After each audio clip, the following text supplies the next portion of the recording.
આજે આપણે વાત કરીશું વિચારોનું મૂળ બીમારી, હાઉ થોટ્સ અફેક્ટ હોર્મોન્સ.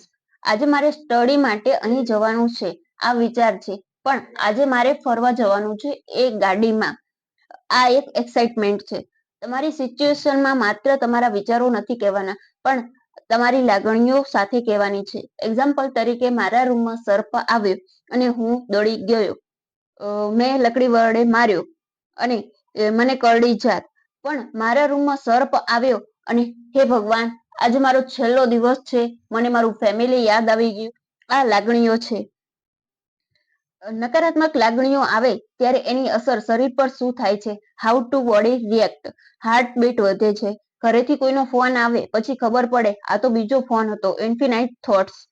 રડવું આવે, શરીર ધ્રુજે, બેચેની રહે, ઊંઘ ના આવે, સતત વિચારો આવે. આ કરાવનાર હોર્મોન્સ છે. એ કયા 3 હોર્મોન્સ છે? એડ્રીનાલિન, નોરએડ્રીનાલિન એન્ડ કોર્ટિઝોન હોર્મોન છે. એને આપણે સ્ટ્રેસ હોર્મોન પણ કહી શકાય છે. ફાઇટ ઓર ફ્લાઇટ, કાં તો મારી દો છો કાં તો રડી જાઓ છો. આવી લાગણીઓ વારંવાર થતી હોય તો આને ક્રોનિક ડિઝીઝ કહેવાય છે. એનું મૂળ હોર્મોન્સ છે. ડોક્ટર હોર્મોન્સને પકડે છે, જેવા કે ડાયાબિટીસ એન્ડ બીપી હોય છે ત્યારે એમાં ડોક્ટર્સ હોર્મોન્સને પકડીને દવા કરે છે, પણ એ હોર્મોન્સનું ક્યાંક મૂળ લાગણીઓમાં હોય છે. આપણે એને સ્વભાવ, ટેવ એવું કહીએ છીએ. એની પદ્ધતિ જીવવાની. આવી લાગણીઓમાં સતત રહેતા હોય તો બીપી વધે છે અને કનેક્ટેડ હાર્ટ ને લગતા પણ રોગ થાય છે. Even diabetes. આપણને કોઈ કે માર્યા હોય ત્યારે આપણને જમવાનું ભાવતું નથી. એ દિવસે ભલે ને આપણું ફેવરેટ જમવાનું બનાવ્યું હોય, પણ તોય આપણે એનો એન્જોય કરી શકતા નથી. એનો મતલબ કે એને શું કહેવાય? ઇનડાઇજેશન.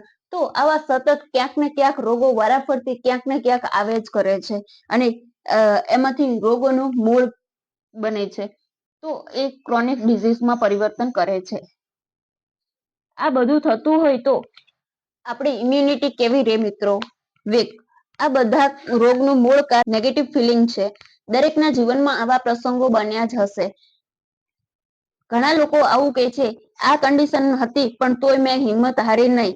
કદાચ સિચ્યુએશન ખરાબ હોય એનો મતલબ એવો નથી કે ખરાબ જ થાય, પણ એમાંથી કંઈક વન્ડરફુલ ક્રિએશન કર્યું, એમાંથી બહાર આવવું. દરેકમાં કંઈક કેપેસિટી તો છે જ.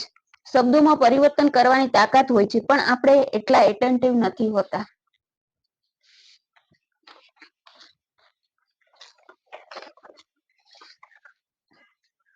હવે કન્ફ્યુઝન પર તરફ લઈ જઈશ. આપણા સ્વાસ્થ્ય માટે ઋતુચર્યા, દિનચર્યા અને મનચર્યા જેટલા મહત્વના છે એના કરતા અનેક ગણું કંઈક મનચર્યા મહત્વનું છે. મનચર્યા એટલે કે મનનો વિચાર અને આચાર. આપણે કેવું ફીલ કરીએ છીએ, વિચાર નહીં, ફીલ નું ઘણું મહત્વ છે.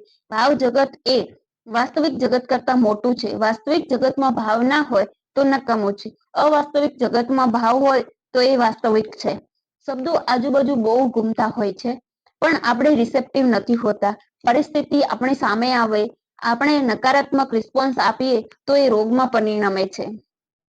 તમારામાં ક્યાંક ક્યાંક એવા વન્ડરફુલ ડિસિઝન લીધા છે કે કન્ડિશન ખરાબ હતી પણ તમે એમાં કામ ઉત્તમ કરી શક્યા. આ બધા ગુણો તમારામાં છે, એને વાપરવાની જરૂર છે. આનો ઉપયોગ કરતા આપણે શીખી જઈએ તો ડોપામાઇન હોર્મોન્સને હેલ્થ હોર્મોન કહેવાય છે, એટલે કે હેપીનેસ હોર્મોન્સ. તો મિત્રો, આવા અલગ અલગ હોર્મોન્સ આપણા શરીરમાં રહેલા છે અને એ જ આ બધું અલગ અલગ લાગણીઓ અને પ્રકૃતિ બધું કરે છે. તો આપણે કયો હોર્મોન્સનું સિક્રેશન કરાવવું છે એ આપણા હાથમાં જ છે મિત્રો. તો આનો આગળ આવા વિડીયો જોવા માટે મારા વિડીયોને લાઈક, શેર અને સબસ્ક્રાઇબ કરો, જેથી કરીને તમને આવા નવા વિડીયો વારંવાર જોવા મળી જશે, પહેલો જ તમને જોવા મળશે.